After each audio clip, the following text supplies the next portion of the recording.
Bonjour, bonjour, j'espère que vous allez bien. Bienvenue dans ce live du mercredi 3 juillet. Je pense qu'aujourd'hui, on va réussir à terminer le Grand Sutra de Vie Infinie. Il reste pas grand-chose. Vraiment, j'avais hésité la dernière session à pousser un peu pour aller au bout, mais je me suis dit, c'est dommage, je vais rusher. Et même s'il reste pas beaucoup de pages, il y a encore quelques concepts sur la fin là, de ce sutra qui sont intéressants à discuter, notamment d'un point de vue de Jodo Shinshu. Donc je me dis, bon, ça aurait été dommage de faire ça à la va-vite. Voilà. Je ne sais pas du tout si le live sera court ou normal aujourd'hui. Je ne sais pas. On va voir en fonction de ce que j'ai à dire et des discussions qu'il y a.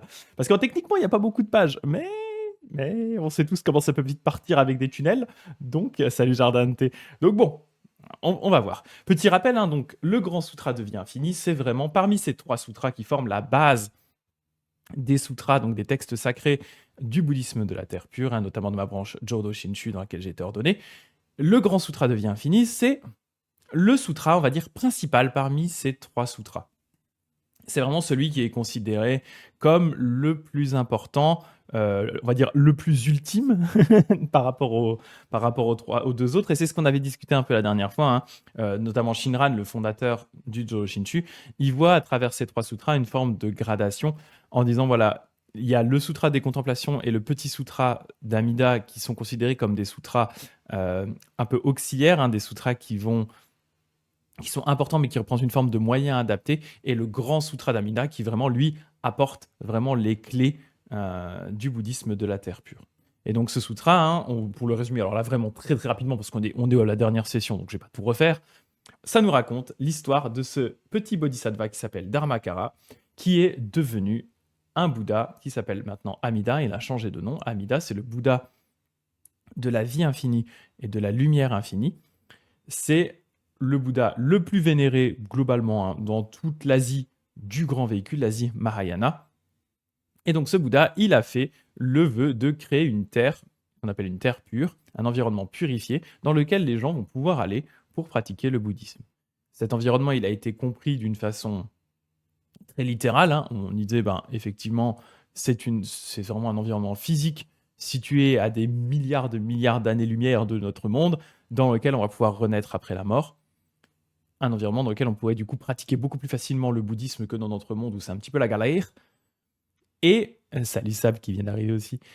Donc ça a été compris de cette façon-là. Ça a été aussi compris d'une façon, on va dire, plus spirituelle, hein, où les gens ont dit, en gros, la terre pure, c'est l'état de votre environnement, la façon dont vous percevez votre environnement quand votre propre esprit est purifié.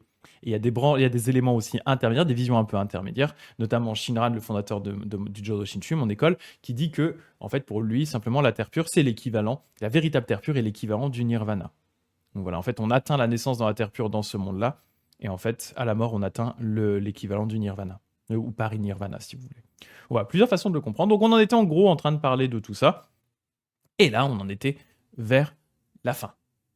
Donc, je vais vous partager mon écran, on va pouvoir discuter de ces quelques derniers chapitres qui restent du Grand Sutra de Vie Infinie, ou Grand Sutra d'Amida. Je dis souvent Grand Sutra d'Amida, c'est pareil, Grand Sutra de Vie Infinie, un peu comme vous voulez.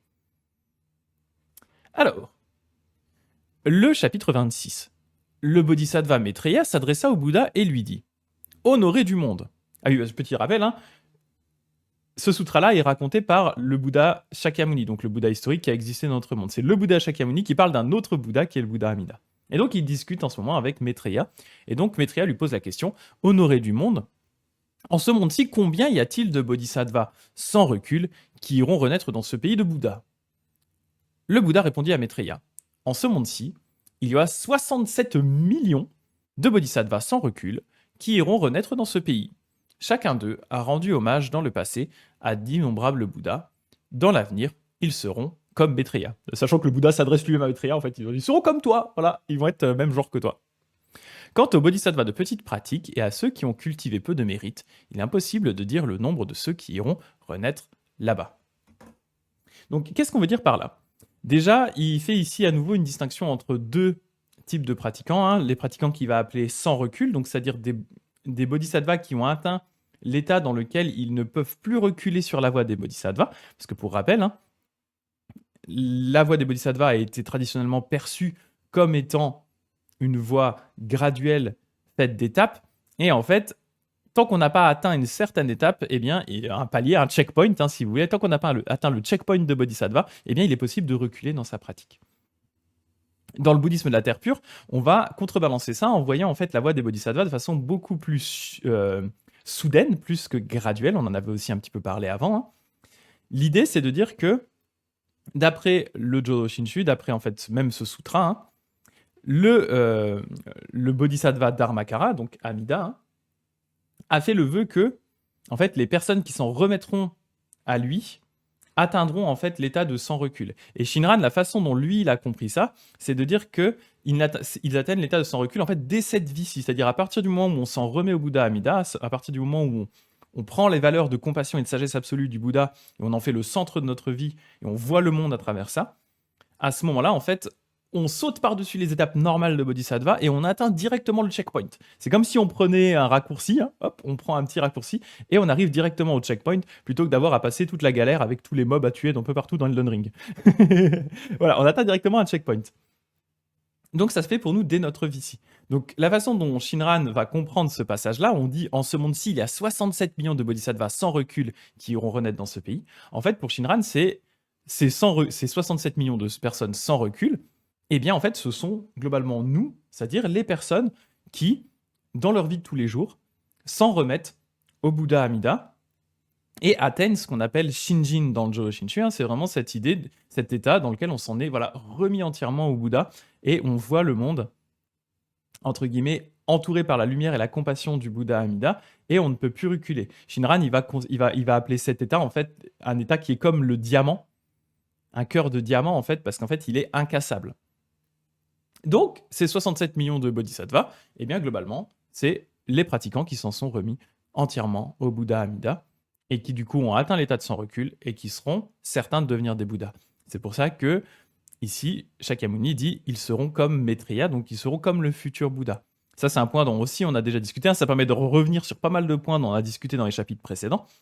Il y avait cette idée de dire que, étant donné que ce sont des bodhisattvas qui ne peuvent plus reculer sur la voie, ils sont certains de devenir des Bouddhas.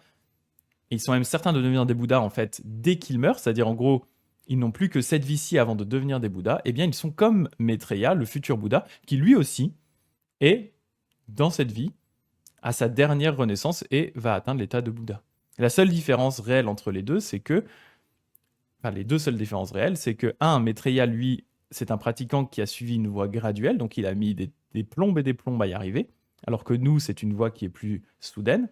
Et la deuxième chose, en fait, c'est que Maitreya, lui, c'est un véritable bodhisattva, c'est-à-dire il est vraiment avancé sur la voie, alors que nous, comme on a pris un espèce de raccourci, eh bien, en fait, on reste des petits gugus normaux, qui font des conneries, voilà. Donc en fait, on est globalement au même stade que Maitreya, que le futur Bouddha, mais on est très très très très très loin de Maitreya en termes de notre pratique, nos actions, notre vie. On est des petits gugus normaux. Donc ça, c'est très important de le comprendre. Hein, dans le Jodo Shinshu, on va dire vous êtes à ce niveau-là l'équivalent de Maitreya, mais attention, attention, vous n'êtes pas Maitreya. Vous n'êtes pas le futur Raël Maitreya, le futur Messie qui arrive. Sinon, ça, vous savez tous comment ça termine, ce genre de truc. Non, vous êtes des gugus normaux, mais c'est juste qu'en termes de stade, eh bien effectivement, vous êtes à peu près au même écart qu'avec Maitreya, mais juste en termes de renaissance et d'atteinte de l'état de Bouddha. Par contre, en termes de pratique et de ce que vous faites, attention, vous n'êtes pas des bodhisattvas, vous êtes des gugus, des petits gugus normaux qui font des conneries. Donc attention, attention à bien voir les choses dans le bon sens. Voilà, c'est assez subtil, hein, et ça peut surtout très très vite être mal interprété, mal compris, et puis partir dans tous les sens. Donc voilà, j'en voulais revenir dessus. On en avait déjà discuté. Donc il dit il y a ces 67 millions de bodhisattvas qui, eux, ont atteint cet état de sans recul ou qui atteindront cet état de recul. Et alors, attends, je me suis peut-être mal exprimé, Pénétrant. C'est vrai que j'aurais pensé que Shinran aurait placé les pratiquants de Shinran dans la deuxième catégorie. Ah, tu veux dire ce... Non, non, a priori pas pour moi. Ils n'ont pas forcément beaucoup de mérite, mais que grâce au vœu du Bouddha, on est quand même au même niveau que la première catégorie, que les bodhisattvas, qui même sans s'en remettre à Amida, n'auraient quand même qu'une renaissance. Alors oui, mais en fait, comme là, il précise vraiment l'état de sans recul, pour moi, il parle vraiment des pratiquants du Jodo Shinshu, enfin en tout cas les pratiquants qui s'en remettent vraiment au Bouddha Amida. Parce qu'en fait, c'est la caractéristique de ces êtres qui, en fait, de facto, sont des sortes de bodhisattvas. En fait, ce seront des bodhisattvas, si tu veux. Là, il parle au futur, hein. 67 millions de bodhisattvas sans recul qui iront renaître dans ce pays-là. En fait, à partir du moment où on s'en remet au Bouddha Amida, du coup, vu qu'on atteint l'état de sans recul, on est quand même plus ou moins dans une classe de futur bodhisattva, même si en pratique, on reste des bambous. Donc pour moi, non, il nous met vraiment dans cette catégorie-là parce qu'il y a le terme sans recul. Et c'est ce terme sans recul qui est vraiment important. Il en parle plusieurs fois, hein. En fait, derrière, ce qui se passe derrière cet état de sans recul, hein, comment Shinran voit les choses pour redonner un petit peu la temporalité de ce qu'explique Shinran, on est des personnes normales. On s'en remet au Bouddha Amida et au vœu du Bouddha Amida. En gros, ce que représente Amida, les valeurs d'Amida, eh bien, nous permettent de vraiment s'en remettre, enfin, on s'en remet à ces valeurs-là. À ce moment-là, donc on atteint cet état qui s'appelle Shinjin. Donc en gros, c'est cet état sans recul dans le sens où on ne peut plus vraiment concevoir le monde sans l'action du Bouddha Amida, en fait. C'est des valeurs, des symboles qui sont tellement puissants maintenant pour nous, qui ont tellement changé notre vision du monde qu'on ne peut plus voir le monde sans l'action de ce Bouddha et des Bouddhas autour, des Bodhisattvas, etc. Donc c'est ça l'état de Shinjin, en fait. C'est donc cet état qui est sans recul. Et pour Shinran, une fois qu'on a atteint cet état sans recul, on vit une vie naturelle, ce qu'il va appeler le naturel, en fait. Ce qu'il appelle Jinen, donc en fait le naturel, c'est cette idée de dire que, bah, en fait, on a conscience qu'on est des personnes normales, qu'on continue à faire des conneries, pourtant on est toujours entouré par la lumière du Bouddha, donc en fait, on a toujours cette espèce de filet sous nous qu'est le Bouddha Amida. Ça ne veut pas dire justement qu'on va faire n'importe quoi, hein. Au contraire, on va s'imprégner au fur et à mesure du Bouddha Amida, de ses qualités. Mais derrière, en fait, on n'a plus vraiment non plus à se tracasser, à essayer de pratiquer comme des dingos, à se dire oh là là, qu'est-ce qui va se passer, etc. Parce qu'en fait, on est toujours entouré, on se sait toujours entouré par la compassion du Bouddha. Et c'est ça, en fait, qui fait qu'on peut vivre vivre une vie qui est plus naturelle, moins stressante d'une certaine façon. Et derrière, pour Shinran, à partir du moment où on meurt, on atteint l'état de grand bodhisattva et on revient directement dans ce monde, on ne reste pas. Pour rappel, hein, ce qu'on avait expliqué quand on avait parlé des vœux en question du Bouddha Amida qui explique, hein, cette histoire de sans recul, à la base, c'était compris différemment. À la base, là, je vous ai dit, hein, c'est dans cette vie-ci, on atteint l'état de sans recul, on vit cette vie de naturel, on meurt, on devient des grands bodhisattvas, on renaît dans notre monde. Pour les maîtres en plus anciens de la Terre pure, hein, c'était compris différemment. L'idée, c'était pour eux que on est des gugus qui pratiquons dans notre vie là, on récite le Nembutsu, au moment où on meurt, on récite une dernière fois le Nembutsu, on renaît dans la Terre pure, et au moment où on renaît dans la Terre pure, donc à partir du moment où on est mort, à ce moment-là, on atteint l'état sans recul. Alors que Shinran va vous dire, non, non, l'état de sans recul, on l'atteint dans notre vie. C'est deux visions assez différentes des choses. Et donc traditionnellement, je disais, hein, donc, on meurt, on atteint l'état de sans recul, on atteint l'état dans la Terre pure, on atteint l'état de sans recul dans la Terre pure, et c'est là où on va pratiquer dans la Terre pure pendant X millions d'années, et ensuite on revient. Alors que je vous ai dit, Shinran, c'est l'inverse. Lui, il dit, on atteint l'état de sans recul dans notre vie, on meurt, on renaît directement dans la Terre pure en tant que grand bodhisattva, et hop là, on repop direct. On ne reste pas dans la Terre pure pour Shinran. En fait, la Terre pure, c'est l'équivalent du Nirvana. Donc, voilà. Et donc, c'est pour ça que pour moi, Shinran nous met dans cette catégorie-là. Et en fait, justement, pour répondre à Eponine, hein, la deuxième catégorie, quand il dit quant au bodhisattva, ce qu'on avait vu ici, hein, quant au bodhisattva de petites pratiques et à ceux qui ont cultivé peu de mérite, il est impossible de dire le nombre de ceux qui iront renaître là-bas. En fait, pour moi, quand il parle ici, même si c'est un peu ambigu, pour moi, ici, on parle des gens qui vont renaître dans la terre pure provisoire, c'est-à-dire les gens qui sont justement qui cultivent leur mérite, donc qui sont du coup bien peu de mérite par rapport à ce que représente le Bouddha Amida. Et ceux de petites pratiques, c'est-à-dire ceux qui font du Nembutsu leur propre pratique personnelle et qui, d'après du coup le sutra, vont renaître dans une terre pure provisoire dans laquelle ils vont rester un certain temps avant de renaître dans la terre pure. Donc en fait, pour la façon dont, en tout cas, moi je le comprends, il n'y a pas d'énormes détails par rapport à ça pour Shinran, mais la façon dont moi je le comprends, c'est ça, c'est qu'en fait, ces personnes-là, elles passent par ce moyen adapté qui est les terres pures provisoires, et donc elles sont beaucoup plus nombreuses parce que le fait de s'en remettre entièrement au Bouddha Amida, c'est beaucoup plus compliqué. Et il va en parler un petit peu plus bas. Le sutra le dit lui-même, en fait. Vraiment s'en remettre complètement à ça, c'est beaucoup plus compliqué. Donc voilà pourquoi, pour moi, Shinran nous met dans cette catégorie-là des bodhisattvas sans recul qui iront renaître dans ce pays-là. Mais ça ne veut pas dire qu'on est des grands bodhisattvas qui faisons la frime. Mais c'est qu'à terme, on deviendra des grands bodhisattvas. Voilà. Jordan T, il dit comment ils savent que c'est leur dernière vie. Alors, je ne sais pas si tu parles de Maitreya ou des pratiquants du Jodo Shinshu. Pour Maitreya, c'est juste parce qu'il sait à quel niveau il en est. Parce que pour le coup, lui, c'est entre guillemets un vrai pratiquant. C'est horrible, hein.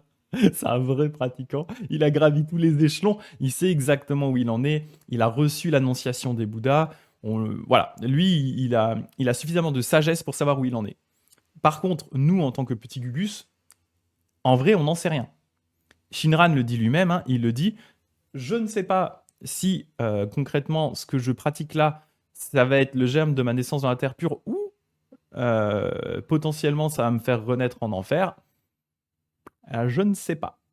Mais je fais confiance au Bouddha Amida, je fais confiance à mes maîtres. En fait, si tu veux, c'est une conviction qui est atteinte quand on s'en remet vraiment au Bouddha Amida, c'est-à-dire qu'en fait, comme j'ai dit, ça transforme notre vision du monde. Et du coup, on ne peut plus réellement voir le monde sans l'action du Bouddha autour de nous et partout sur toute l'entièreté du monde. Donc en fait, on sait, Shinran le dit, en fait, c'est comme si on était attrapé. C'est comme si on était attrapé par le Bouddha Amida et qu'il ne nous lâche plus, en fait. Et donc c'est cette conviction d'être attrapé par le Bouddha Amida et de ne pouvoir plus jamais être lâché d'une certaine façon. Donc on sait qu'en fait, peu importe ce qui se passera après, que ce soit dans cette vie ou dans des potentielles vies futures, on sera toujours avec le Bouddha Amida. Donc au final, que on atteigne l'état de Bouddha immédiatement à la mort ou pas, c'est pas si problématique que ça. Parce que d'une certaine façon, en fait, c'est plus cette conviction qu'on est déjà, entre guillemets, alors je mets des guillemets parce que les gens aiment pas trop ce mot, on est déjà sauvé dans cette vie-ci, en fait. Dès cette vie-ci, on sait qu'on sera toujours avec le Bouddha Amida, donc en fait, on se pose plus vraiment de questions sur ce qui se passe derrière, peu importe d'une certaine façon ce qui se passera derrière, en fait. C'est un peu... C'est comme ça, entre guillemets, que moi je le vois, et c'est comme ça, à mon sens, que Shinran le voyait aussi, en fait. C'est que bien sûr, on n'a pas la possibilité de le prouver, donc ça reste de la conviction personnelle. Mais c'est vraiment, cette expérience est tellement forte qu'à partir du moment où on l'a vu, on sait que, voilà, bien sûr, il y a des moments, je veux dire, moi le premier, des moments où je suis déprimé, triste, anxieux, ce que vous voulez, mais je finis toujours par retomber sur le Bouddha Amida, la compassion du Bouddha. Et donc je sais qu'en fait, peu importe mon état d'esprit, peu importe ce qui se passe, le Bouddha sera toujours présent, en fait. Et mine de rien, ça change vraiment quelque chose. Voilà. Dagdek qui dit si on était des grands bodhisattvas, on s'en rendrait compte. Voilà, c'est ça, exactement, exactement. C'est tout à fait ça. Nous sommes des petits Gugus. Je vais continuer un petit peu si c'est un peu plus clair maintenant, mais c'est subtil, hein, c'est un peu subtil tout ça. Puis entre la lecture du sutra direct et ce que Shinran, la façon dont Shinran lui l'interpréterait, etc., voilà, je suis obligé un petit peu de sortir les rames pour vous expliquer tout ça. Mais ce qui est bien, c'est que ça fait quand même appel à pas mal de choses qu'on a déjà discutées. Donc si vous avez déjà suivi un peu les lives, vous allez vous retrouver quand même des notions qu'on a eu l'occasion d'aborder quand même. Le Bouddha dit à Maitreya, ça c'est important, ce n'est pas seulement de mon propre monde que les bodhisattvas iront renaître là-bas, mais aussi des terres des Bouddhas des autres quartiers. Par exemple, le premier de ces Bouddhas s'appelle celui qui brille au loin. C'est un phare. Ce Bouddha est un phare. Il possède 80 millions de bodhisattvas qui tous iront renaître là-bas. Le deuxième de ces Bouddhas s'appelle trésor de joyaux. Il possède 90 millions de bodhisattvas qui tous iront renaître là-bas. Le troisième de ces Bouddhas s'appelle le son infini. Alors pas le son, hein, son infini. Il possède 220 millions de bodhisattvas qui tous iront renaître là-bas. Le quatrième de ces Bouddhas s'appelle saveur douce de la rosée. C'est très poétique ça. Il possède 250 millions de bodhisattvas qui tous iront renaître là-bas. On est en mode juste prix, hein, c'est plus. Le cinquième de ces Bouddhas s'appelle vainqueur des serpents nagas. Il possède 14 millions de bodhisattvas qui tous iront renaître là-bas. Ah bah non, lui, il n'en a pas beaucoup. Putain, il s'est fait arnaque, il en a 14. Le sixième de ces Bouddhas s'appelle Force Victorieuse. Il possède également 14 millions... Ah non, 14 000.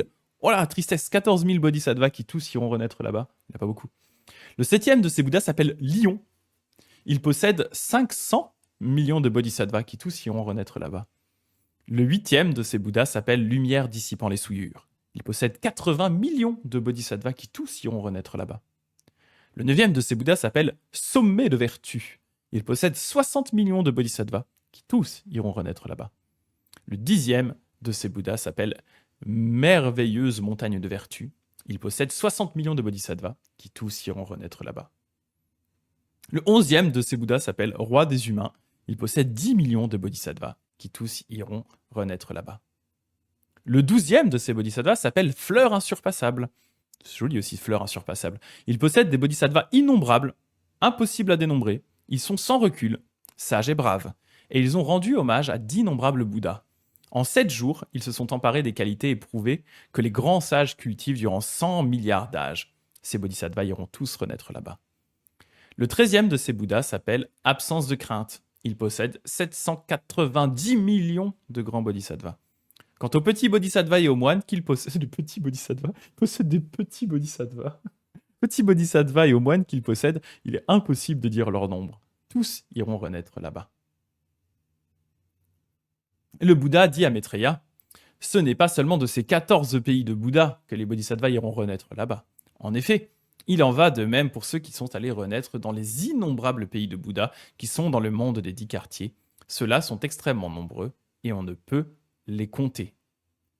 Quand bien même je passerai un âge à énumérer jour et nuit les noms des Bouddhas des 10 quartiers, ainsi que ceux des bodhisattvas et des moines qui iront renaître là-bas, je n'arriverai pas à les énumérer tous. Ce que je viens de t'exposer, c'est seulement une sorte de résumé. Ici, on retrouve un lien avec le 17e vœu, qui est le fait que tous les Bouddhas prononcent le nom du Bouddha Amida. Donc en fait, tous les Bouddhas à travers l'univers parlent même de ce Bouddha Amida à leur bodhisattva, à leur entourage. Et donc c'est pour ça qu'en fait, à travers tout le multivers, eh bien, il y a des bodhisattvas qui viennent renaître dans ce pays un petit peu partout. Je regarde un petit peu ce que vous m'avez écrit. Le Bouddha qui compte 1 à 1, c'est bodhisattva comme les profs en sortie scolaire. Arrête, j'ai un traumatisme avec ça parce qu'on n'arrêtait pas.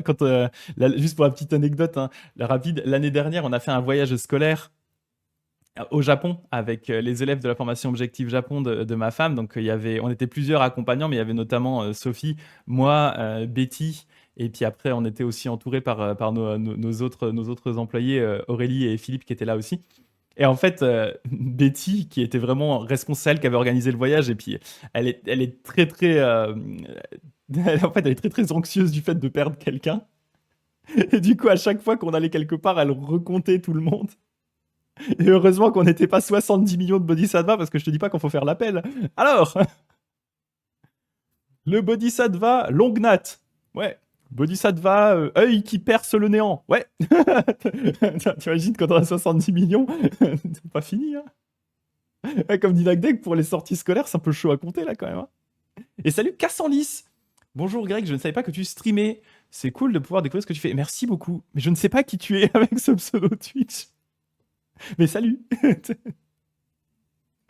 Et voilà. Donc cette idée, donc c'est le 17e vœu du Bouddha Amida qui dit effectivement que tous les autres Bouddhas parleront à leurs disciples du Bouddha Amida, ce qui explique que du coup, il y a des gens qui viennent de partout. Voilà, tout simplement. Alors, on va continuer un petit peu. Le Bouddha dit à Maitreya, je vais juste boire un coup avant d'enchaîner avec Maitreya. Ah, c'est Antoine Chevalier Girafe. Ah oui, je vois, je travaille avec Aurélie et Sophie. Ouais, pas de souci pour les concerts. Ah bah, salut à toi, bienvenue, ça fait longtemps. Ouais, juste pour toi, du coup, effectivement, on est passé très très rapidos en coup de vent là en Belgique. On a vu un coup Gloria ce week-end, donc c'était très cool. C'était très très cool.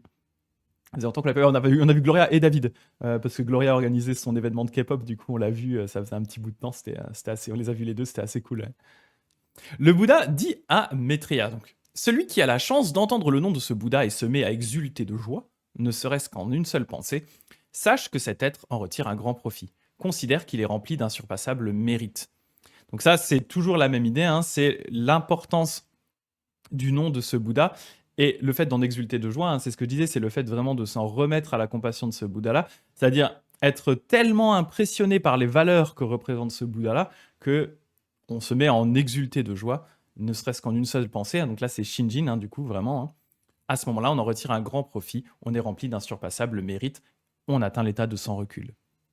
C'est pourquoi, ô Maitreya, même si les 3000 grands milliers de mondes étaient embrasés, tu devrais les traverser pour entendre ce sutra, t'en réjouir, y croire avec joie, le recevoir, le garder, le lire, le réciter et pratiquer ce qu'il enseigne. Et pourquoi donc ? Parce qu'il y a des bodhisattvas qui aspirent à entendre ce sutra, mais sans y parvenir. Si donc les êtres vivants entendent ce sutra, engagés sur la voie suprême, ils ne reculeront jamais plus. Voilà pourquoi C'est avec un cœur exclusif que vous devez croire à ce sutra, le recevoir, le garder et pratiquer ce qu'il enseigne. Là, on retrouve toujours ici l'idée du cœur exclusif, donc le cœur qui s'en remet vraiment au Bouddha Amida. À nouveau, l'interprétation, ça c'est aussi l'interprétation qui est aussi très japonaise des choses, où du coup, on va vraiment mettre l'accent sur le cœur exclusif qui s'en remet exclusivement au Bouddha Amida. Voilà, c'est la version japonaise qui est très exclusive. On avait eu l'occasion de parler avec Éponine qui nous avait apporté la dernière fois, la fois d'avant, le point de vue chinois qui est beaucoup moins exclusif, où en fait les pratiques de la terre pure vont s'intégrer dans un ensemble de pratiques autour, alors qu'effectivement dans la version japonaise, eh bien, on va vraiment considérer que ce qui est important, c'est un cœur qui s'en remet uniquement au Bouddha Amida, donc on va avoir des pratiques uniques. Donc là, on nous le dit, d'un cœur exclusif, croire en ce sutra. Maintenant, c'est à l'intention de tous les êtres vivants que j'ai enseigné la loi de ce sutra. Je leur ai fait voir le Bouddha de la vie infinie, ainsi que tout ce qu'il y a dans son pays, et tout ce qu'il faut faire pour aller là-bas. Tous peuvent prier pour cela. Si on ne l'obtient pas, donc le fait de renaître dans ce pays, après mon extinction, on fera naître à nouveau le doute. Dans l'avenir, en effet, la voix des sutras s'éteindra. Mais moi, cependant, par compassion et amour, je ferai demeurer ce sutra d'une manière toute spéciale. Je le ferai encore demeurer pendant des centaines d'années. Tous les êtres vivants qui rencontreront ce sutra auront la possibilité, conformément à leur profond désir, d'atteindre la délivrance. Alors ce point peut paraître anecdotique, mais en fait il est vachement important.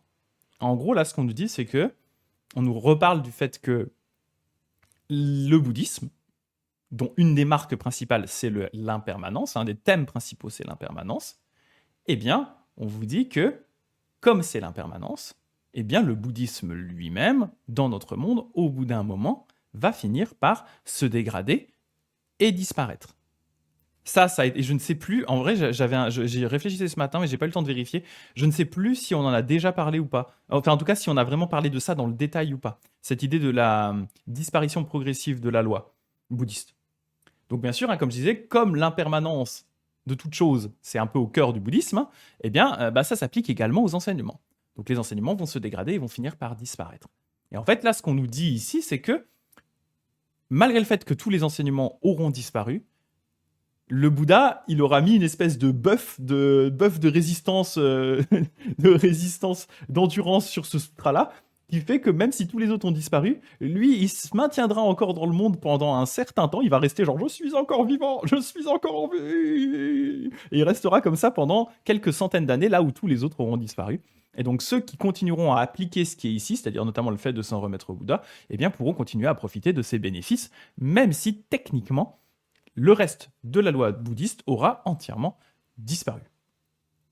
Donc voilà, c'est intéressant. Et du coup, en fait, pour les commentateurs, les pratiquants de la terre pure, entre autres Shinran, Ronen aussi, son maître, eh bien ce point, c'est important. Ça veut dire qu'en fait, ce sutra-là, il est un peu spécial.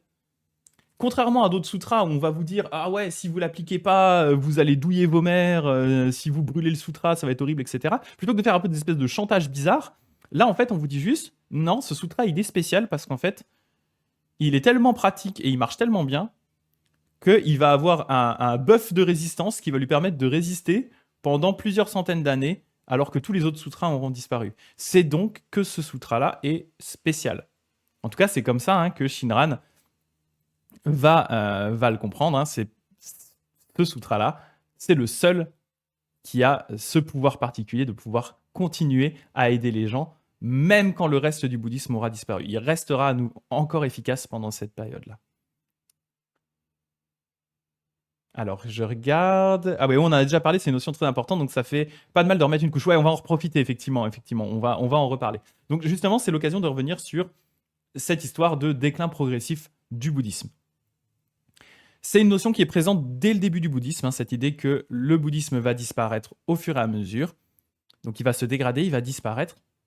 Il va rester un certain temps sans Bouddha, sans bouddhisme, sans rien. On va avoir toute une période où il n'y aura plus d'enseignement bouddhiste. Pendant cette période-là, en fait, ce sont les bodhisattvas qui, eux, sont encore présents, qui devront essayer de maintenir le truc un peu comme ils peuvent. Mais techniquement, la loi bouddhiste aura disparu. Et au bout d'un moment, donc c'est ce qu'on appelle le fait de faire tourner la roue de la loi, la roue des enseignements, on fait tourner la roue, et puis comme toute roue qui tourne, au bout d'un moment, elle ralentit et elle finit par s'arrêter. Au bout d'un moment, un nouveau Bouddha va arriver dans le monde, c'est Maitreya, quand il aura fini de pratiquer. Et lui, il va, comme à la roue de la fortune, il va refaire tourner la roue et il va la remettre en rotation pendant un certain temps. Et à nouveau, au bout d'un moment, elle va s'arrêter. Et il y aura un autre Bouddha qui va revenir la mettre en route. Donc voilà, on va voir cette façon de fonctionner avec la roue qui ralentit et qui finit par s'arrêter. Ça, c'est vraiment depuis le début du bouddhisme. Le Mahayana va avoir tendance à un peu plus détailler cette histoire. Et ils vont mettre en place une théorie qui s'appelle la théorie on va dire des 3 périodes de la loi bouddhiste, qui sont du coup, en japonais, hein, Shōhō, donc la loi correcte, avec le Shō de Tadashi, Zōhō, la loi factice, et Mappo, la loi vraiment dégénérée, quoi. La fin de la loi. Mappo, c'est la fin de la loi. Et à la fin de Mappo, en fait, il n'y a plus rien. Il n'y a plus de rien du tout. Quelles sont un peu les 3 caractéristiques de ces périodes-là? La première caractéristique, Shōhō, c'est vraiment c'est le moment en fait où le Bouddha enseigne, et c'est ce qui se passe vraiment quand ses disciples assez proches sont encore là, les disciples de leurs disciples, en fait, quand on est assez proche de l'existence d'un Bouddha. Shōhō, en fait, c'est une période dans laquelle les gens peuvent pratiquer, peuvent méditer, et leur pratique, leur méditation porte des fruits. C'est efficace, ça marche. Ensuite, on a la période Zōhō, la période donc de la loi factice, où là, on commence déjà pas mal à s'éloigner de la période du Bouddha historique. On sent que les enseignements, ça part un peu en cacahuète. À ce moment-là, en fait, on n'arrive plus à voir autour de nous de personnes qui atteignent l'éveil dans leur vie. Par contre, les gens continuent à réaliser un certain nombre de pratiques. Notamment, ils continuent à construire des monuments, des stupas, des temples, etc. On a encore des moines qui sont là. On continue à lire les sutras. Voilà. Les gens essayent. Ils essayent, mais ils n'y arrivent plus bien. Ensuite, on arrive dans la période ce qu'on va appeler Mappo. Donc nous, techniquement, d'après les sutras, on est censé être dans l'époque de Mappo. Déjà, Shinran, au XIIIe siècle, il était déjà censé être dans Mappo. Donc ça fait un bail déjà, hein, ça fait 800 ans qu'on est dans Mappo. Mappo, là, c'est vraiment la fin du Dharma. Donc en fait, ça part en cacahuète. Voilà, ça part complet en cacahuète. Les moines commencent à se marier. Pardon, excusez-moi. Oui, moi aussi. Les moines commencent à se marier. Ouais, ça suit plus les règles monastiques. Les gens prennent plus trop compte des temples. Tout le monde s'en fout un peu. Ça part en cacahuète. Et ça va finir par tellement se dégrader que ça va finir par disparaître. Voilà. Et donc pour Shinran, étant donné qu'on est dans Mappo, la plupart des pratiques bouddhistes ne sont plus efficaces. On ne peut plus se libérer par nous-mêmes. Et c'est donc pour ça qu'il faut s'en remettre au Bouddha Amida, qui du coup va lui continuer à être efficace et nous apporter ses mérites. C'est le classique, comme dit Dagdeg, c'était mieux avant. Effectivement. Oui, Éponine met un point ici important en termes de misogynie bouddhiste. Faut savoir, le bouddhisme n'est pas exempt de misogynie. J'en avais parlé dans un de mes tout premiers lives de la misogynie dans le bouddhisme, où effectivement, dans le canon Pali, le Bouddha aurait dit qu'après avoir accepté les femmes dans l'ordre monastique, son enseignement dans le monde durait 500 ans de moins. Ce qui est complètement un ajout probablement tardif par des gros machos, bien sûr. Ouais. De mon temps, les moines se mariaient pas, c'était pas comme ça avant.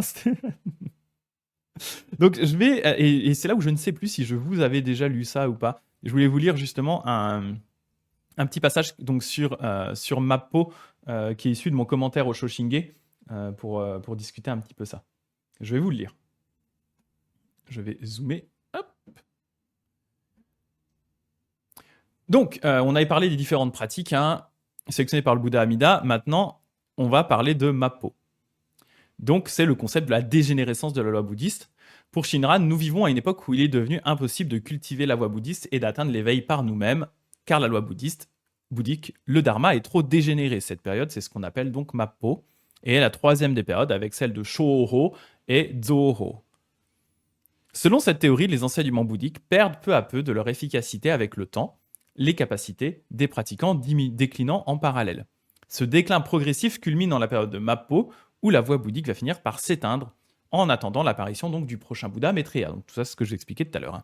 La logique derrière cette théorie vient de la notion donc d'impermanence de toute chose, qui est centrale dans le bouddhisme. Si tout est impermanent, alors les enseignements du Bouddha eux-mêmes ne peuvent être qu'impermanents. Le bouddhisme fait donc partie des rares religions qui a professé sa propre décadence et sa propre disparition.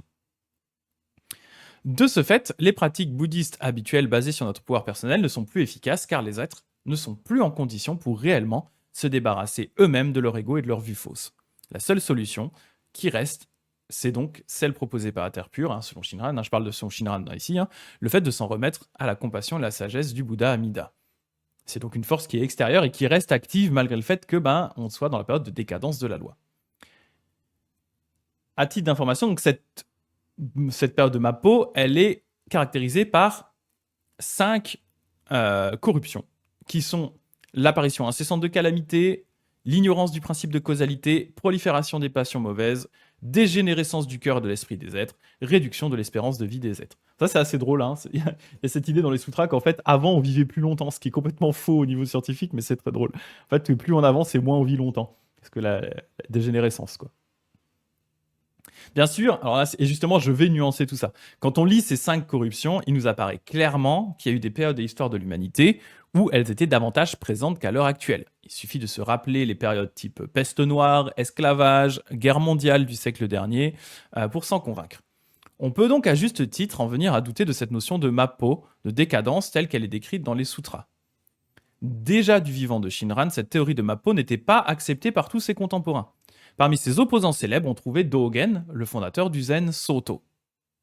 Parce que voilà, moi j'ai un problème un petit peu avec Mappo, si vous voulez. C'est le même problème que j'ai avec tout type de religions qui vont amener cette idée que oh là là, tout est dégénéré dans le monde. Oh là là, c'était mieux avant. Oh là, ça part en couille. Oh que ça part en couille. Parce qu'en vrai, quand on analyse froidement les choses, il y a rarement eu une période de l'humanité dans laquelle il était aussi agréable d'être un être humain. On va pas se mentir.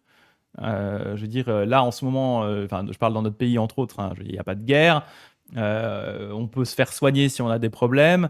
Il y a de la technologie de fou qui nous simplifie la vie. Clairement, on n'est pas un paysan au milieu de la peste noire, quoi. Donc j'ai toujours un problème avec cette vision qui voudrait qu'en fait les choses se dégradent et que ce soit de pire en pire, parce que objectivement, ce n'est pas le cas. Donc moi, j'ai un problème avec le côté, on va dire, matérialiste de Mappo. Prendre vraiment Mappo au pied de la lettre, j'ai un peu de mal. Même si, je conçois le fait qu'effectivement, plus on s'éloigne des enseignements du Bouddha historique, plus ces enseignements sont divergents. Je dis pas dégénérés, je dis pas dégradés, je dis divergents, parce que pour moi, c'est déjà différent. Les choses se changent et s'améliorent d'une certaine façon. En tout cas, continuent à rester efficaces pour les gens dans leur période du monde, dans le monde dans lequel ils vivent. C'est pareil logique que les enseignements qui s'appliquaient à un mec qui vivait en Inde il y a 2500 ans et ceux qui s'appliquent à un occidental du 21e siècle à l'heure d'Internet soient pas forcément les mêmes. Si c'était le cas, ce serait chelou un peu quand même, faut avouer. Même si bien sûr il y a une base commune, c'est logique, on reste des êtres humains. La constante qu'on a, c'est qu'on est des êtres humains. Par contre, on a une telle différence culturelle que c'est logique que les enseignements aient évolué avec le temps. Donc, j'ai un peu de problème, voilà. J'accepte cette notion-là, mais voilà, j'ai du problème avec le côté dégénérescence de ma peau. Voilà, ça me pose un peu souci. Mais après, je trouve ça logique, effectivement, de dire que, au bout d'un moment, il est probable que le bouddhisme finisse par disparaître, comme beaucoup d'autres religions ont fini par disparaître avant le bouddhisme. Voilà. Donc, qu'est-ce qu'on fait quand on est un mec comme moi, qui trouve que ma peau, d'un point de vue purement matérialiste, c'est pas incroyable, quoi. Paraît pas très juste, scientifiquement. Quand on prend ma peau, qu'on prend l'histoire du monde, les sciences, etc., on se dit, ça colle moyen. Qu'est-ce qu'on en fait? En réponse, Shinran propose en parallèle à l'interprétation littérale de Mappo, cette interprétation un peu matérialiste, une interprétation subjective, et c'est là où ça devient intéressant, subjective de ce concept. Ainsi, il explique dans un autre de ses poèmes, Hymne de la terre pure sur les âges de loi correcte, de la loi formelle et de la fin du Dharma. En fait, il a écrit des hymnes, des poèmes sur cette histoire de la dégénérescence du Dharma. Il dit « Nous pouvons penser, donc comme Dogen en fait, nous pouvons penser que cet âge appartient à l'âge de la loi correcte, mais au fond de nous, les pires ignorants, il n'y a aucun cœur qui soit pur, juste et vrai. Comment pourrions-nous générer l'esprit d'éveil ?» Shinran dit également dans le chapitre 6 du Kyoyo Shinsho, pleine de compassion et sans aucune discrimination, la vraie ou véritable essence de la voie de la terre pure dirige tous les êtres mauvais et impurs vers l'éveil, peu importe qu'ils vivent à l'époque où le Bouddha était encore de ce monde, aux âges de la loi correcte, de la loi formelle ou de la fin du Dharma, ou encore au moment où le dharma sera entièrement éteint. Ainsi, au final, l'important n'est pas de savoir si nous sommes réellement entrés dans l'âge de Mappo, ou en tout cas si on accepte cette notion de façon plus matérialiste, ni même si ce concept est réel, mais plutôt de connaître notre propre cœur. En effet, la compassion du Bouddha Amida ne se limite pas à l'âge de la fin du Dharma, mais s'adresse en priorité aux êtres incapables de se libérer par eux-mêmes, peu importe l'époque à laquelle ils vivent. Donc en fait, c'est ça qui est important en fait pour Shinran, c'est pas tant de se dire ok, est-ce que vraiment c'est Mappo? En plus, les calculs, tout le monde n'était pas très d'accord, suivant les interprétations des maîtres, exactement à quelle période correspondait ou quel laps de temps correspondait chacune de ces périodes-là. Il y a plusieurs sutras qui disent des choses différentes, donc il y a plusieurs interprétations possibles, déjà d'une part. Et de deux, en fait, même si on n'accepte pas forcément cette période-là, enfin ce concept-là plutôt, l'important c'est de se dire, ok, en tant que pratiquant personnellement, comment est-ce que je me sens? Est-ce que je me sens d'arriver à me libérer par moi-même avec des pratiques complexes, de l'ascétisme et des bordels? Si ce n'est pas le cas, eh bien il y a cette voie qui est présente pour moi, que je peux réaliser, peu importe au final à quelle période on est. Et vous l'avez vu ici, Shinran fait un petit rappel à ce qu'on a vu juste avant dans le sutra, cette idée que le sutra, le grand sutra d'Amida restera actif plusieurs centaines d'années après la fin de l'extinction du Dharma. Eh bien il le dit ici, donc peu importe si on se trouve également au moment où le Dharma sera entièrement éteint, parce que justement le sutra dit lui-même qu'il va rester dans le monde plus longtemps. Donc là on a un petit clin d'œil à ce passage du sutra. Mais voilà, donc l'important en fait c'est d'évaluer ses propres capacités, ses propres besoins, ses propres envies. Et ça, en fait, d'une certaine façon, cette interprétation subjective de Mappo, en fait, est-ce que dans notre cœur, on a l'impression d'être dans Mappo, ou est-ce qu'on se dit, moi, je suis un mec de la loi correcte, la Shoro, là, ouais, moi, je vais pratiquer, je vais m'en sortir tout seul, je suis un bonhomme, un gros bonhomme, je vais m'en sortir tout seul. Voilà. Est-ce que c'est ça qui est important, en fait, cette vision plus subjective, qui, moi, me paraît en tout cas plus compatible avec ce qu'on sait de l'histoire de l'humanité à l'heure actuelle, ce que ne savaient pas, bien entendu, les gens qui ont écrit ce sutra il y a à peu près 2000 ans. Il faut se rappeler quand même, le sutra a été écrit globalement à la louchette 2000 ans. Clairement, ils n'avaient pas forcément tous les outils historiques et scientifiques qu'on a. Donc, voilà. Exactement. Bouddhisme et masculinisme. Moi, je suis un bonhomme. Moi, je suis un bonhomme, je pratique. Moi, je pratique. Moi, je suis un petit gugus. Ah. Alors, je regarde un peu ce que vous avez écrit. C'est là que je vois quand même que j'ai bien fait de couper la dernière fois et puis de ne pas essayer de rusher parce que, comme je dis, il y a quand même des trucs à discuter qui sont importants. Donc, ouais. En fait, oui, j'aurais pas. Ou alors j'aurais rushé, mais ça aurait été dommage. Alors, dans le bouddhisme, ah oui, l'équivalent de l'apocalypse, oui, parce qu'au bout d'un moment, le monde se détruit dans le bouddhisme en permanence. C'est pas des montagnes de flammes et un jugement divin, c'est juste de plus pouvoir atteindre l'éveil en lisant un extrait de 2 mots du Sutra du Lotus. Non, bah en vrai, il y a quand même vraiment cette idée que les mondes se détruisent au bout d'un moment. Mais ça, c'est pas. C'est juste vu comme, pas à nouveau, c'est juste vu comme étant l'impermanence des choses, où au bout d'un moment, en fait, le monde, il va y avoir un grand embrasement qui va détruire l'entièreté du monde et ça va recommencer, en fait. Mais c'est juste des cycles. C'est des cycles, en fait. Pour moi, d'un point de vue spirituel, Diaponine, comme tu dis, le Bouddha est maintenant très loin de nous temporellement. Et donc, son influence directe se diminue avec le temps. On est de plus en plus éloigné de lui et donc de plus en plus dur d'avoir foi en ses enseignements. C'est normal qu'une religion décline avec le temps. Pour moi, le côté matérialiste de Mappo, c'est vraiment une vision alarmiste pour motiver les gens à se bouger le cul. On peut le comprendre comme ça, c'est ça, ouais. C'est ça. On peut comprendre ça comme ça. Après, c'est vrai que là où moi, j'ai un peu de problème avec justement, notamment Mappo, en fait, c'est avec le concept matérialiste et le concept de déclin, c'est qu'en fait, beaucoup de personnes, la majorité des gens, on va dire, quand ils s'intéressent à une religion, ils vont considérer qu'en fait, la base de la religion, le noyau d'origine, les enseignements du fondateur, c'est de ça dont je parle pour mettre les mots plus clairs, les enseignements du fondateur sont les plus purs et qu'à partir de là, on ne peut que, au final, dégrader, mal interpréter, transformer, modifier, mais dans un sens négatif, les enseignements qui étaient purs à la base et qui, avec le temps, vont se diluer, vont se dégrader, vont subir des influences externes, etc. Et donc, être moins bien. Et en fait, moi, je suis... Walpola, c'est ça. Moi, je suis pas d'accord avec ça, en fait. Je suis vraiment pas d'accord avec ça. En fait, cet attachement au fondateur, qui est d'une certaine façon légitime, hein. C'est la raison pour laquelle les sutras du grand véhicule, les sutras Mahayana, sont attribués au Bouddha Shakyamuni systématiquement, même si pour la plupart, les chercheurs s'accordent à dire que clairement, ils ont été écrits après. Mais il est important en tout cas, il est important pour la plupart des gens de les rattacher à la parole du fondateur, parce que sinon, ce serait perçu comme quelque chose de moins quali. Moi, j'ai un peu de problème avec ça, parce que justement, et c'est exactement ce que je disais avant, hein, c'est que pour moi, une religion qui resterait trop accrochée à son noyau dur, qui refuserait d'évoluer, est justement typiquement une religion qui va disparaître, parce qu'elle va perdre de sa pertinence au fur et à mesure de l'évolution du monde. Elle va rester ancrée dans un symbolisme, des valeurs, une culture qui va, au fur et à mesure du temps, devenir de plus en plus incompréhensible. Et ça, c'est ce qui va se passer si on s'accroche trop à ce noyau. Et typiquement, le Mahayana a évité de façon très subtile cette problématique en disant on va innover, les gars, on va y aller. Hein. Là, clairement, le bouddhisme du petit véhicule, le bouddhisme Theravada, ça va pas le faire. On va évoluer. Mais du coup, pour justifier ça, on va continuer à attribuer nos textes au Bouddha. Et là, c'est un peu le move, le bon move, qui est de dire, ok, bah, on va évoluer, mais on va continuer à attribuer ça au Bouddha.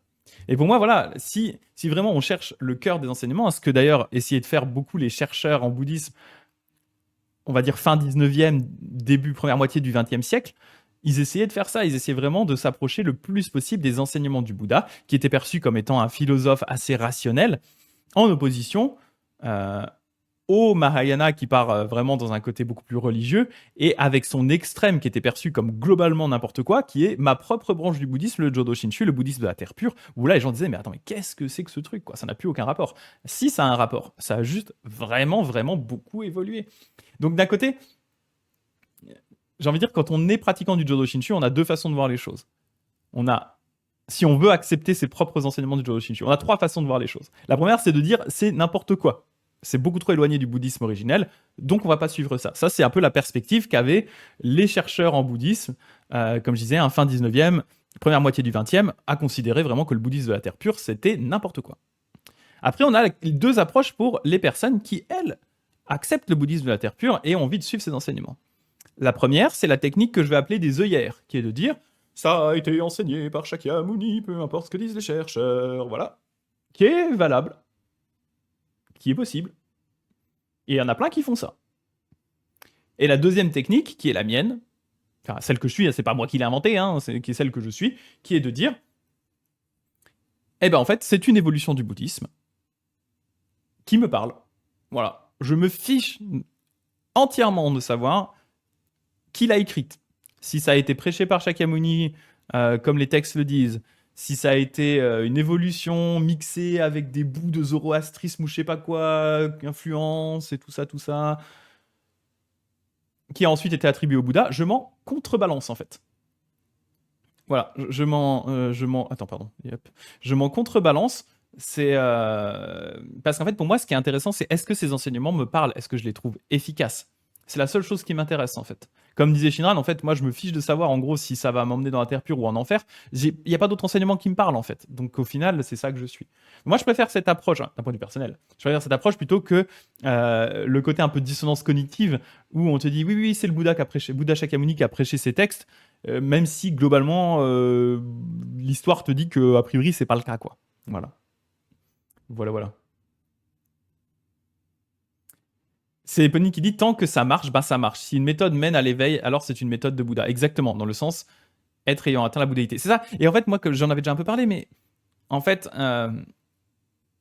au contraire, moi, je trouve ça très très cool qu'une religion ait un fondateur qui soit stylé et que derrière, il y ait tout plein de moines et de laïcs, mais de gens, en fait, tout plein de gens, pardon, extrêmement stylés également, qui vont continuer à faire évoluer ça, qui vont réfléchir à ça, qui vont travailler à ça. Et en fait, ce serait un peu dommage de dire que c'est juste le Bouddha et tous les autres, c'est un peu des nazes. En fait, on a plein de mecs et de femmes super cool qui ont développé ces enseignements, qui les ont modernisés avec le temps. Et au contraire, moi, je trouve ça vraiment très très bien, en fait. Et derrière, qu'il soit pas le Bouddha historique, qu'est-ce que ça change, en fait? En vrai, qu'est-ce que ça change? Voilà, bref, c'est mon point de vue. Hein. Là-dessus, c'est mon point de vue. Il y a des gens qui sauteraient au plafond en disant ça et qui diraient peut-être même que je blasphème actuellement, que je suis en train de blasphémer. Mais bon. Est-ce que c'est, en vrai, est-ce que ce que je suis en train de dire, c'est plus un blasphème? Est-ce que c'est plus un blasphème que ma dernière miniature YouTube? Est-ce que ce que je suis en train de dire est plus blasphématoire que ceci? Voilà. Quand je l'ai mis, je me suis dit, est-ce qu'on est encore dans le domaine du hockey ou pas? Je me suis dit, ai-je franchi la ligne blasphématoire à un moment ou à un autre avec cette miniature? Puis l'autre, elle me faisait rire, alors je l'ai laissé. Je la trouve cool, en fait. Avec les petits gants de boxe. Le blasphème, c'est surfait, voilà. Ah, c'est bon, hein, si les Bouddhas, ils s'énervent parce que je fais des photomontages du Bouddha, c'est bon, quoi. On peut acheter des cuvettes de chiottes Bouddha à Maison du Monde ou je sais pas où, là, c'est bon, quoi. Moi, je fais juste des montages. Hein. C'est pour faire rire les gens, c'est pour les attirer. C'est un moyen adapté. C'est un moyen adapté pour les attirer sur ma chaîne. Ouais, c'est ça, il y a bien un manga, le Bouddha ultra musclé et tabasse les dieux. Mais c'est ça, le record de Ragnarok. Non, mais complètement. Complètement. C'est clair. Donc voilà, ma peau. Hein, je suis désolé, j'ai un peu divergé. Mais voilà, vous avez compris où je voulais en venir avec tout ça. Même si c'était un long tunnel qui est parti un peu dans tous les sens. Donc, le Bouddha dit à Maitreya, quand un réalisé apparaît dans le monde, c'est difficile de le rencontrer, c'est difficile de le voir. Quant aux enseignements des sutras des Bouddhas, c'est difficile de les obtenir, c'est difficile de les entendre. Et les perfections qui forment la loi supérieure des bodhisattvas, c'est également difficile de les obtenir et de les entendre. Rencontrer un ami de bien, #Sudana, entendre sa loi et être capable de la mettre en pratique, cela aussi est une chose difficile. Mais entendre ce sutra, et après avoir entendu, le recevoir et le garder avec une foi sereine, c'est la plus difficile des difficultés. Il n'y a rien de plus difficile. C'est pourquoi ma loi telle qu'elle est faite, telle qu'elle est proclamée, telle qu'elle est enseignée, vous devez y croire et lui obéir, telle est ma loi, mettez-la en pratique. Ça ici, c'est un passage aussi qui est assez intéressant et important, hein. Cette idée qu'en fait, de toutes ces difficultés, en fait, il n'y a rien de plus difficile que de réellement croire en ce qui est enseigné dans ce sutra, le recevoir et le garder avec une foi sereine, hein. Donc à nouveau, c'est cette idée de Shinjin, hein, ce fait de s'en remettre au Bouddha Amida. C'est la plus difficile des difficultés. Il n'y a rien de plus difficile. Et là, pour ça, pareil, je vais vous remettre un petit bout de commentaire du Shoshinge parce que Shinran en parle. On est bientôt à la fin. Hein, Et oui, j'ai vraiment bien fait de faire ça en 2 fois. Il est où La barrière de notre ego. Voilà. En gros, Shinran, dans le Shoshinge, dit ça. Hein. Attendez, je vais essayer de zoomer un chouille en plus, peut-être. Puis-je micro-zoomette. Voilà. Le Nembutsu issu du vœu primordial du Bouddha Amida, pour les êtres mauvais aux vues fausses et qui sont arrogants, est extrêmement difficile à croire avec joie et à maintenir. Ça, c'est la passage du sutra. Hein. De toutes les difficultés, rien n'est plus difficile que cela. En fait, pour Shinran, ce qu'il comprend, c'est qu'en fait, c'est difficile pour les personnes, les êtres mauvais aux vues fausses et qui sont arrogants, c'est-à-dire les personnes qui s'accrochent à leurs propres pratiques. Pour eux. Ah oui, merci de préciser Pony de la loi dans le sens enseignement dharma. Hein. Le Bouddha n'était pas un dictateur. Oui, je le dis d'habitude, puis là, c'est vrai qu'il l'a répété plusieurs fois, du coup, je ne l'ai pas redit, mais effectivement, on parle des enseignements du bouddhisme. Donc là, c'est normal, le sutra pousse les gens en disant bah, je sais que ça paraît bizarre ce que je suis en train de dire, mais s'il vous plaît, essayez quand même de l'appliquer. Please. Donc voilà, ici, en fait, il dit c'est surtout pour les personnes qui sont arrogantes, en fait. Au vu faux, c'est qui sont arrogantes. Donc voilà, je vais vous lire ce que j'avais écrit au sujet de ce vers, parce qu'en fait, c'est un commentaire du coup sur très exactement le passage du sutra qu'on est en train de lire. Donc, j'avais mis avant, nous avons vu avant, donc là on est au numéro 11, hein, que personne n'est exclu de la compassion du Bouddha Amida, qu'il suffit simplement de s'en remettre entièrement à lui. N'est-ce pas toutefois extrêmement difficile à réaliser, voire impossible, pour une personne qui est en proie aux passions mauvaises? C'est ça cette fameuse difficulté. Shinran n'est pas dupe sur ce point. Il a bien conscience que si cette libération est accessible à tous, donc le fait de s'en remettre au Bouddha Amida, et rester le Nembutsu, cela n'en reste pas moins difficile à réaliser car le message que nous apporte le Bouddha nous paraît presque trop beau pour être vrai. Dans cette stance, Shinran se réfère donc au passage du Grand Sutra de Vie Infinie qu'on vient de lire ici, donc je ne vais pas vous le relire, c'est exactement ce qu'on vient de lire. Hein. Ce qui rend cette réalisation aussi difficile est que les enseignements de Shinran, basés sur le Grand Sutra de Vie Infinie, peuvent nous sembler aller à l'encontre de la vision que nous faisons du bouddhisme et de l'amélioration personnelle. Cette idée que le bouddhisme, c'est vraiment, on va pratiquer par soi-même, pour soi-même, Voilà, libération personnelle. En effet, notre logique nous dit que plus nous allons pratiquer, plus nous allons devenir quelqu'un de bien, en nous débarrassant peu à peu de notre ego. Les enseignements de Shinran nous mettent en garde contre cette approche qui, dans bien des cas, peut au contraire renforcer l'emprise de notre ego sur nous, en nous faisant nous sentir supérieurs à ceux qui ne pratiquent pas ou qui sont moins avancés que nous dans leur pratique. Donc ça, c'est on va dire, le danger principal qui peut guetter un pratiquant, ce qu'on appelle le pouvoir personnel, ou quelqu'un qui pratique pour lui-même, par lui-même, c'est de dire, moi je suis un bon pratiquant. Regarde Joe à côté, comme il en chie avec ses pratiques. Un peu naze, un peu lame Joe à côté, quoi. Donc voilà. C'est toujours ce risque de renforcer son ego en disant, moi, je suis un bon pratiquant. Combien de zazen, combien d'heures de zazen tu fais par jour? Combien de temps tu restes assis? Combien de temps tu médites? Combien de temps tu pratiques? Combien de millions de raids de Nembutsu tu récites chaque jour? Voilà. Tu vois, le côté, effectivement, renforcer son ego. Dans le bouddhisme Jodo Shinshu, nous pensons au contraire que le meilleur moyen de nous transformer est d'abandonner notre ego pour nous en remettre à la compassion et la sagesse infinie qui nous entoure à tout moment, symbolisée par le Bouddha Amida. Cette voie spirituelle peut paraître simpliste, mais il est en vérité très difficile de laisser complètement tomber son ego. Nous avons toujours tendance à vouloir contrôler notre chemin spirituel, toujours tendance à vouloir reprendre les rênes de notre pratique pour prouver à notre ego que nous sommes aux commandes. Alors ça va être intéressant, et du coup, effectivement, cette difficulté, donc c'est de dire, en fait, et on en avait déjà discuté, se lâcher prise dans le Bouddha Amida, se lâcher prise, c'est pas facile en fait. Tout le monde dit oui, lâcher prise, c'est facile. Non, c'est pas facile en fait de vraiment lâcher prise. Et ce lâcher prise, en général, il ne dure qu'un instant. Après, on en revient à notre façon de fonctionner normale. Donc, c'est très difficile. Même chez les personnes qui ont réalisé Shinjin, ce besoin de contrôle peut revenir à tout moment. C'est pour ça que Shinran précise que cette réalisation est également difficile à maintenir. Notre ego attend, tapis dans l'ombre de notre subconscient, le bon moment pour refaire surface. Cependant, une fois l'expérience de Shinjin réalisée, notre lien avec le Bouddha Amida reste si fort que même si nous cédons parfois au diktat de notre ego, nous finissons toujours par le rejeter au profit de la compassion et de la sagesse infinie représentée par le Bouddha. C'est pour ça qu'on parle de cœur de diamant ici, c'est de dire qu'effectivement, on ne peut pas passer notre temps à nous en remettre au Bouddha Amida, à laisser tomber notre ego, lâcher prise, etc.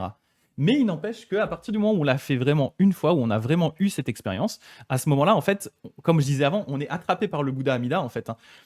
Notre vision du monde a changé. Et donc, même si on retombe un peu dans notre vie normale, dans nos travers, en fait, régulièrement, cette expérience va faire repopper quelque chose dans notre cœur et on va à nouveau repenser au Bouddha, s'en remettre au Bouddha d'une façon vraiment naturelle, en fait.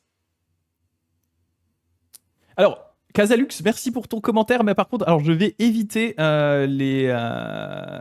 les comparaisons avec d'autres religions, notamment des attaques sur les musulmans, entre autres, parce qu'il y a aussi eu des très très belles choses et des très très belles voies spirituelles qui existent toujours en islam, et donc je ne me permettrai pas de les critiquer. En particulier, j'ai un très très grand respect pour les soufis, qui là, quand on parle ici, quand on parle ici justement de rejeter son ego, s'en remettre au Bouddha Amida, etc., il existe un équivalent bien entendu chez les soufis, qui est donc ce qu'ils appellent l'annihilation de soi, c'est-à-dire le fait de se retrouver annihilé dans Dieu, chose qu'on retrouve aussi chez les mystiques chrétiens.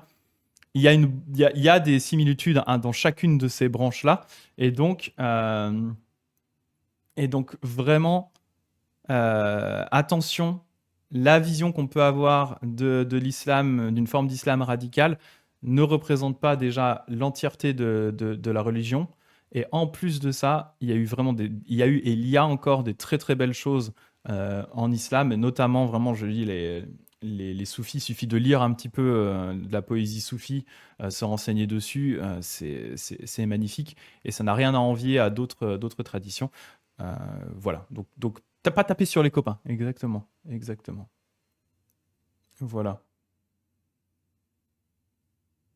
Oui, je comprends si tu peux voir des mauvaises choses là-dedans, mais voilà, il faut voir aussi comment les gens interprètent les textes. Voilà, en tout cas, ça, je ne tape pas, je ne tape clairement pas sur sur les copings des autres religions. En fait, si tu veux, moi, en tant que bouddhiste, j'applique aussi l'aspect de tolérance qu'avait mis en avant Ashoka, le premier grand empereur bouddhiste indien, dont on a retrouvé les édits sur des piliers, donc on sait vraiment ce qu'il a écrit. Et il avait vraiment vraiment des notions de tolérance envers les autres religions. Et il disait, plutôt que d'aller cracher sur les religions autour, regardez-les et prenez à l'intérieur ce qui vous paraît être une bonne chose. Toutes les religions ont aussi du bon, les autres. Donc plutôt que d'aller taper et dire il n'y a que ma religion qui est vraie, qui est juste, allez regarder aussi ce qu'il y a de positif dans les autres religions. Et donc moi, en tant que bouddhiste, par exemple, j'apprécie énormément la lecture, là je ne l'ai pas là sur moi, il est en bas, la lecture de mystique chrétienne. Je disais en ce moment, je suis en train de lire un texte de Marguerite Porrette, qui est une mystique française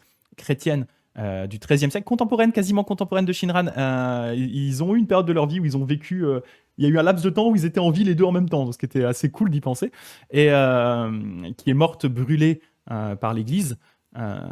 Mais qui a écrit un texte incroyable. Et vraiment, je disais, faut que je m'amuse à le faire. Quand j'aurai terminé de le lire une première fois, il faut que je le reprenne et que je le blinde de notes pour voir les liens avec la pensée de Shinran. Il y a des trucs de fou. Il y a des trucs incroyables. Des parallèles qui sont juste fous. Et ensuite... pareil, il y a des textes soufis qui sont vraiment incroyables, des textes de mystiques juifs qui sont intéressants, extrêmement incroyables aussi. Enfin, voilà, il faut regarder. Moi, je préfère regarder dans les autres religions ce qui peut m'inspirer plutôt que d'aller taper sur les voisins. Bon, c'était une petite parenthèse là-dessus, bien sûr. Voilà. Gardons l'esprit ouvert. Exactement. Et donc, je ne sais plus où j'en étais, mais j'en étais plus ou moins par là. Oui, je disais, voilà, notre ego tapis dans l'ombre. Donc voilà, ce que je disais, en fait, c'est ça, c'est que même si d'un point de vue, on va dire, conscient, on oublie le Bouddha Amida. Moi, clairement, je passe pas ma journée à penser au Bouddha Amida, sinon je serais un saint, je serais pas un Gugus normal. Voilà, de temps en temps, je me pose devant un petit Elden Ring, un petit Bloodborne, voilà, je lis autre chose, je regarde une vidéo YouTube, enfin voilà, je vis une vie normale de gens normal, mais il n'empêche que, en fait, une fois qu'on a eu cette expérience-là, et bien en fait, le Bouddha Amida va ressurgir dans nos vies à des moments, des fois, complètement imprévus. Quand je dis surgir, ça veut pas dire que d'un coup il apparaît, il fait Hey, c'est le Bouddha Amida, comment ça va? Non, c'est juste que d'un coup on va voir quelque chose, on va ressentir quelque chose, on va entendre quelque chose qui vont nous ramener en fait à cette expérience de nous en remettre au Bouddha Amida, de laisser tomber notre ego et de lâcher prise. Donc voilà, ça va rester dans notre vie. Donc ce que je dis ici, ainsi bien que Shinran parle de Shinjin qui est la dureté du diamant, en pratique, notre expérience de Shinjin évolue avec le temps, au fur et à mesure que notre ego refait surface pour finir par se diluer dans la compassion et la sagesse infinie. Nous en apprenons de plus en plus sur cette expérience qu'est Shinjin et avons ainsi autant d'occasions de l'approfondir. Voilà. Après, je parle de Soga Ryojin, mais... Ah tiens, ça peut être intéressant, juste la fin ici. Pardon, il y a un gros camion qui est en train de passer, j'ai la fenêtre ouverte, j'espère que ça fait pas trop de bruit. Parle-t-on ici d'une foi aveugle dans le Bouddha et les sutras? Parce qu'on le dit à la fin dans le passage justement sur sur ce qu'on vient de lire là dans le Grand Sutra de Vie Infinie, cette histoire de il faut vraiment avoir foi, croire dans ce sutra, etc. Parle-t-on d'une foi aveugle? Il est important de noter que lorsque cette stance et du coup le Grand Sutra de Vie Infinie, le passage qu'on a lu, et l'extrait de sutra s'applique, parle de foi ou de croire, il ne s'agit aucunement d'une foi aveugle.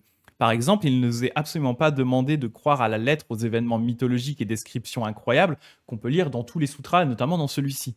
Le but du sutra, avec toute sa symbolique, c'est de nous faire réfléchir sur nous-mêmes et sur le monde qui nous entoure. Ainsi, Shinran cite le passage du Sutra du Nirvana pour parler de la foi Shinjin. Il y a deux types de Shinjin. Un provient de l'écoute, l'autre de la réflexion. Le Shinjin de cette personne provient uniquement de l'écoute et pas de la réflexion. C'est ce qu'on appelle réalisation imparfaite de Shinjin. C'est-à-dire ici, Shinjin, on pourrait le traduire plus ou moins par foi, même si j'aime pas trop, c'est trop connoté. Il y a trop de connotations chrétiennes qui vont pas forcément avec le sens du terme.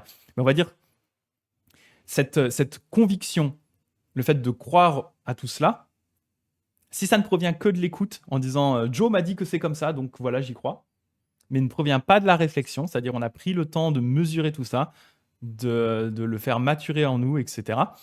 Eh bien, dans ces cas-là, c'est ce que Shinran appelle une réalisation imparfaite de Shinjin. Pour lui, en fait, Shinjin doit venir vraiment d'une réflexion personnelle, d'une introspection, dans lequel on va mettre, on va dire je trouve plus mes mots, on va mettre en perspective, c'est le mot que je cherchais, on va mettre en perspective ces enseignements, ces symboles, etc., vis-à-vis de notre, ou via notre, ou vis-à-vis de notre propre introspection, dans le cadre de notre introspection, et essayer de voir en la perspective par rapport à notre vie en disant est-ce que j'ai envie de suivre ça? Est-ce que c'est ça qui me paraît efficace pour moi? Est-ce que j'ai envie de pratiquer cela? Donc et là, du coup, ce Shinjin provient de l'écoute plus de la réflexion. Parce que bien sûr, à un moment, il a fallu qu'on nous en parle, hein, on ne va pas le deviner tout seul. À ce moment-là, réalisation imparfaite de Shinjin. Réalisation correcte de Shinjin, à l'opposé de celle qui n'est que basée sur l'écoute, qui est imparfaite. Voilà. En d'autres termes, nous ne devons pas nous contenter de croire aveuglément à ce qu'on nous dit au sujet de la Terre pure ou du Bouddha Amida, nous devons réfléchir à cette symbolique, expérimenter en nous-mêmes avec ces concepts, afin de comprendre quels sont leurs rôles et leurs impacts dans nos vies. Alors seulement, nous pourrons réaliser complètement Shinjin. Ainsi, le révérend Kiyozawa Manshi, mon sensei qui est là-bas, dans son essai Ma conviction religieuse, écrit juste avant sa mort, précise. Donc il parle en fait des différentes questions qui concernent sa conviction religieuse. Il dit la deuxième question concerne la raison pour laquelle je crois à l'ainsi venu Amida. Comme je l'ai expliqué plus haut, cette situation est le résultat des effets de ma foi, mais il y a bien entendu d'autres raisons. En effet, dire que quelqu'un reçoit le bénéfice des effets de sa foi n'a de sens qu'après avoir commencé à croire. Puisqu'avant de croire, il n'est pas possible de savoir quels en seraient les effets, si tant est qu'il y en ait. C'est-à-dire ça, c'est en gros, si c'est pas parce que quelqu'un vous dit oui, tu vas voir, ça va être trop bien. En fait, tant que tu l'as pas expérimenté par toi-même, tu peux pas savoir en fait. Bien entendu, il est possible d'entendre parler de ces effets par d'autres personnes, et alors on pourrait n'avoir aucune raison de ne pas croire. Mais en vérité, l'impact sur nous-mêmes de ce que nous entendons ne dépasse jamais vraiment le niveau de simple supposition. Ce n'est qu'au travers de notre expérience personnelle que nous pouvons vraiment connaître la présence ou l'absence d'effets produits par notre foi. Donc là, c'est vraiment la différence entre cette foi qui vient uniquement de l'écoute et cette voix qui vient de notre réflexion personnelle. Voilà, petite digression là-dessus. Mais c'est important parce qu'effectivement, on parlait de croire à toutes ces choses-là. Donc c'est vraiment comment est-ce qu'on croit qui est important.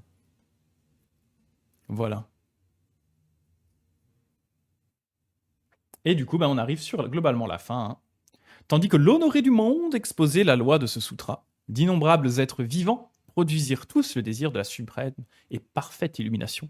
12 milliards d'êtres humains obtinrent l'œil sans tache de la loi. 22 millions d'êtres divins et humains obtinrent le fruit de ceux qui ne reviennent plus en ce monde. 800 000 moines furent purifiés de toutes les souillures. 40 millions de bodhisattvas atteignirent l'état où l'on ne revient plus en arrière. Ils se parèrent eux-mêmes des mérites de vœux universels, donc de Samantabhadra. Dans leur prochaine existence, ils deviendront des Bouddhas parfaitement accomplis. Là-dessus, donc là en fait on parle de pratiquants du coup, qui se remettent au Bouddha Amida, pratiquants du Nembutsu, 18e vœu, etc., etc. Là-dessus, les 3000 grands milliers de mondes se mirent à trembler de 6 manières. Donc ça ne veut pas dire que c'est un désastre catastrophique, c'est le gros Jishin, le gros tremblement de terre, non. C'est juste que ça marque en fait le fait que, waouh, même la terre elle tremble comme ça, je waouh, tellement c'est fou. Une grande lumière brilla partout dans les mondes des 10 quartiers. 100 000 sons musicaux se firent entendre spontanément, et d'innombrables fleurs merveilleuses formèrent des bouquets et tombèrent du ciel. Quand le Bouddha eut fini d'exposer ce sutra, le bodhisattva Maitreya et les nombreux bodhisattvas venus des 10 quartiers, le vénérable Ananda et tous les grands disciples, ainsi que toutes les grandes assemblées, ayant entendu ce que le Bouddha avait enseigné, furent remplis de joie. Et ainsi s'achève le sutra des paroles du Bouddha sur la vie infinie. C'est la fin du second volume. Et voilà, on a donc terminé le sutra. Alors bien sûr, comme je disais, on a sauté quelques petits chapitres un peu bizarres qui ont a priori été rajoutés dans un second temps et qui n'apportaient pas grand-chose à nos discussions. Mais, quand même, félicitations à vous, à nous, d'être arrivés jusque-là. Bien joué, bien joué.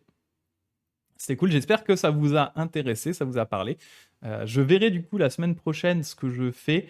Je vais probablement continuer avec un des autres sutras de ce livre-là. Je ne sais juste pas si j'attaque directement le sutra des contemplations, qui est intéressant, surtout notamment par rapport au contexte historique, l'histoire dont il est question là qui est importante pour Shinran, ou alors est-ce que je fais le petit sutra d'Amida, qui est du coup très court et que normalement on peut caler en 1 à 2 sessions max, parce qu'il est vraiment, c'est le petit sutra, il s'appelle petit sutra, il est même d'ailleurs possible de le réciter en chinois, japonais, en 20, peut-être un quart d'heure, 20 minutes en fonction de la vitesse. Donc voilà, il est rapide, c'est pour ça qu'il peut être récité. Voilà.